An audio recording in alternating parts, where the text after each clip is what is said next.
Good morning. How you doing? How you guys holding up? It's been a couple of days. I think Sunday morning I posted a video. It's Wednesday, the 8th of January. It's like 6 a.m. I got up at like 3:30 this morning. I was gonna make a video earlier. I headed out at about 4. Just drove around for a little bit. Hit my other gas station. Now I'm at the other one that I go to. I call them the headquarters. You know, there's a headquarters 1 and headquarters 2. But seriously, how you guys doing? Are you okay? Are you checking in on yourself? You got to check in on yourself. You know, it's like when I talk about, you know, you look in that mirror and tell yourself you love yourself, and reassure your younger self that you're getting through it. Because yes, it's crazy right now out there, but you still got to get up and do your thing. And I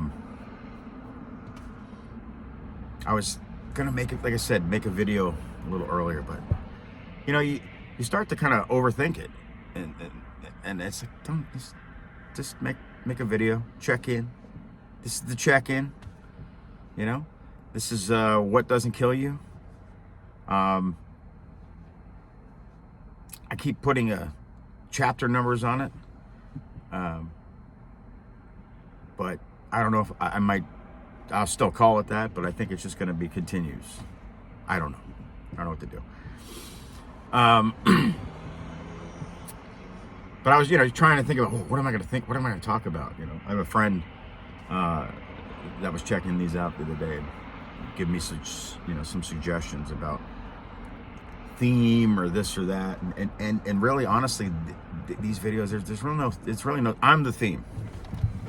I'm the theme. Because like I said, if you overthink it, you're gonna procrastinate, and then you're not gonna put anything out there. And like I said, it's more of a stream of consciousness. I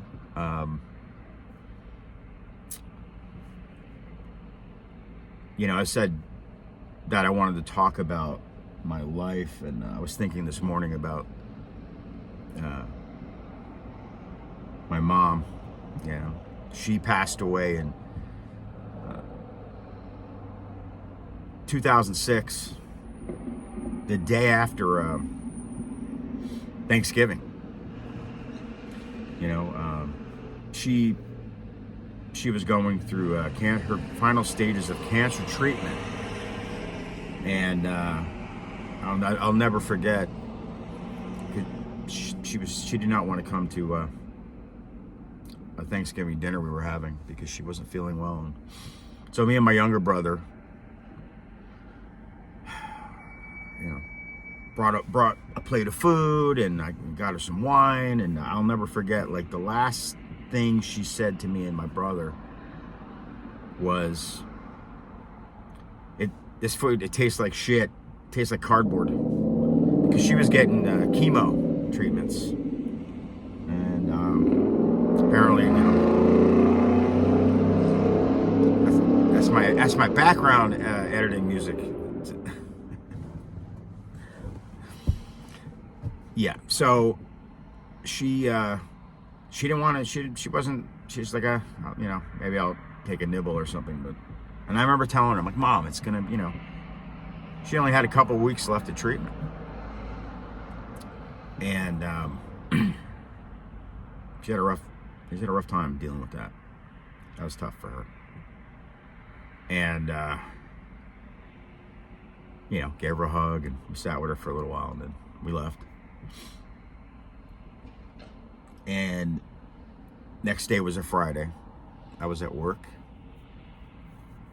heading home. I was done with work, so I don't know. It was about 4:30 in the afternoon. And I get this call because she had stayed with her boyfriend, and I get this call, and it was really weird. It was like, Jeremy, you know, your mom, her name was Dolores. She was awesome. She was 57. And I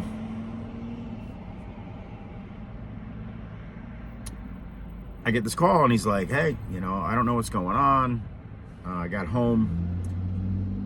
I thought she was laying down. She was sleeping. I thought. I took a shower. I came out, and I just kind of said her name, and she didn't respond. I checked on her, so I got, you know, she's on. And he just says it like this. The ambulance came, and she's on her way to the hospital, and he told me what hospital it was, and then so I'm like, all right, I'll head up there, because I thought, who knows? He was very vague. So I get to the hospital, and take a drink here. And I get to the hospital, and I go in to the emergency room, and I'm asked at the front desk. I'm like, hey, you know, you just had someone brought in, and this guy was like, oh, okay, let me see, what's her name? And I said her name's Dolores Boterera, and like I said, there's no editing here, so I can have anybody just walk up to me. It seems to happen to me a lot. You know, like they pop out of a portal. Hey, you got some change? You got a cigarette? No problem. So I told the guy her name. He says, "Yeah, oh, hold on." He looks at it. He looks at some list or something, and he goes, "Oh, yeah, she's here. What year was she born?" And I'm like, 1949. And he's like, "Oh, yeah, yeah, she's expired." I said, "What?" And he told me to hold on a second, and then they brought somebody else out, and they told me she just was unresponsive. So apparently they tried to bring her back, and on the way to the hospital, and she just never came back. So it was like she passed in her sleep. I truly, to this day, don't know what the cause, what killed her, you know? We'll never know. She was really depressed. You know, our brothers sometimes talk back and forth about, maybe, you know, we hope something else, like she didn't take something that made her just say to tap out. I don't know.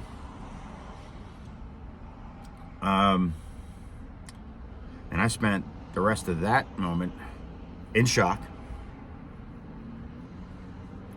I didn't go and see her just yet. I had to make some phone calls, and I had to call everyone. You know, my wife and my mother-in-law, I called them. Before I knew this, I just told them I'm on my way to the hospital. And a couple other people I had called on my way up there, like my younger brother. So I had to deal with the fact, I had to tell everybody as they were walking up to the hospital. You know, mom has passed away. And I had to call my older brother, because he lives up in Connecticut, right? And it was Friday, and I'll never forget this call. It's Friday night, and he's heading out to go out, have a good time, whatever he does up there, you know, with his friends or whatever he was going to go do. And he's like, "What's up, motherfucker?" You know? I said, Bill, he was in his car. I said, "Hey, you need to pull over." He's like, "What?" I said, "Just please tell me you're pulling over." And he goes, "All right, I'm pulling over. I'm pulling over, man. What's going on?" because, you know, he knew mom was on her last stages of doing her treatments and stuff. But like I said, we didn't see this coming. So I had to tell him. And he just said, listen, I'll be there tomorrow. And we got off the phone. And then more people are coming up. And I had to tell my younger brother. And, you know, that was tough. He just started immediately crying. He kind of dropped to his knees. I grabbed him. So yeah, you know, that was a that was a crazy situation, because there were a lot of people coming up to that hospital. Then it was my great aunt, my mother's aunt, my grandmother's sister, and her daughter, my other cousin. They showed up, and she just passed away. My great aunt Aura. She was 96. She passed in her sleep too, and so did my grandmother. And I was there when that happened. I'll tell that story another time, where I had to tell my mother this, as my brother and her are coming in to visit her at a nursing home she was at. It's just weird, the connections that I have, and people, the women on my mother's side that have passed on, they all did go in their sleep, basically, essentially, which is, you know, that's the most you can ever ask for. But we went in. And we all saw, you know, I sat with my mom in the hospital for a little while. She's, you know, she was on the bed laying there. Yeah. So, I know I was thinking about her today, and I think about her every day, but there's not a day that goes by. Doesn't matter, you know, we're part of what we call, people call, the Dead Parents Club. Because my father, he passed in, I think it was 2012. My real father, his name was Bill William Vito. Can't get any more Italian than that. San Giacomo, right? So I haven't had my parents in my life for a very long time, and I know people that many people have gone through this. They've lost their parents, some recently, some a long time ago when they were younger.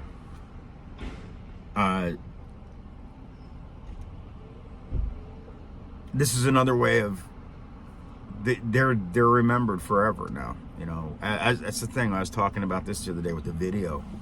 I was talking to about my kids, and you know, they're remembered forever. This is how you keep their memory alive, keep them alive. Then they never forget you, or you never forget them. And it's documented here, and I think it's as dangerous as some of this technology is. This is the good side of it.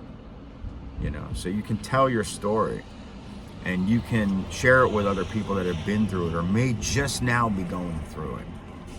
And to those people, you know, I have friends that, you know, my in-laws are still alive.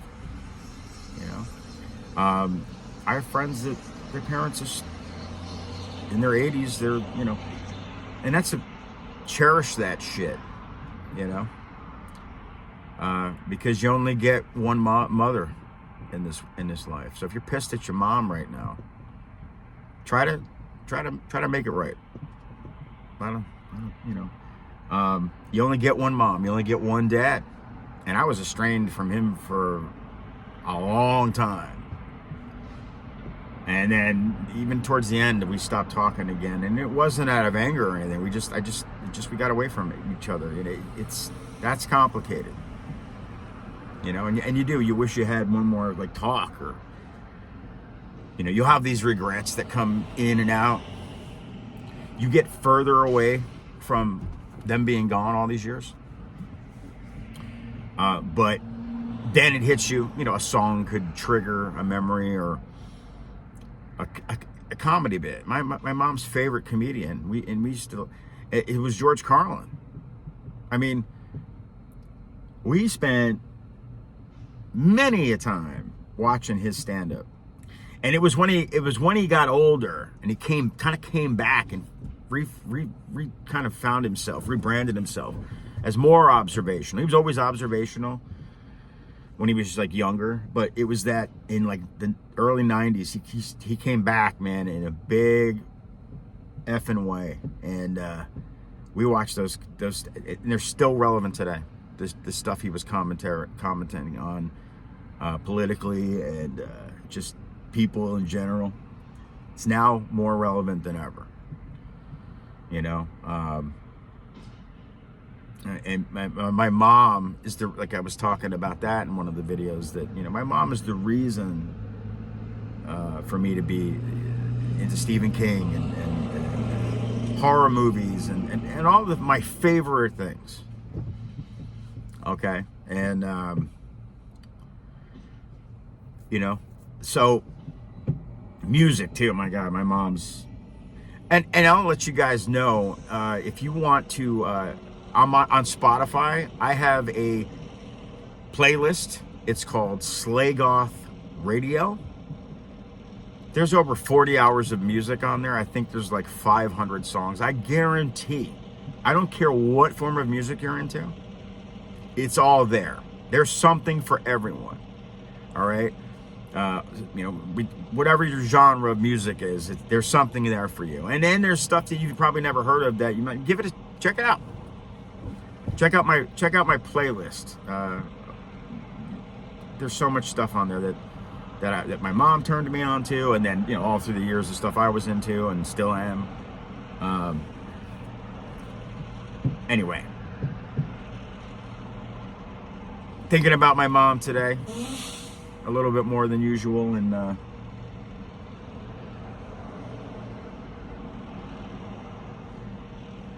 Dolores, you are not forgotten. Have an amazing day. Don't beat yourself up. Keep moving forward. Don't give up. Love and light with just a sprinkle of darkness. Love you.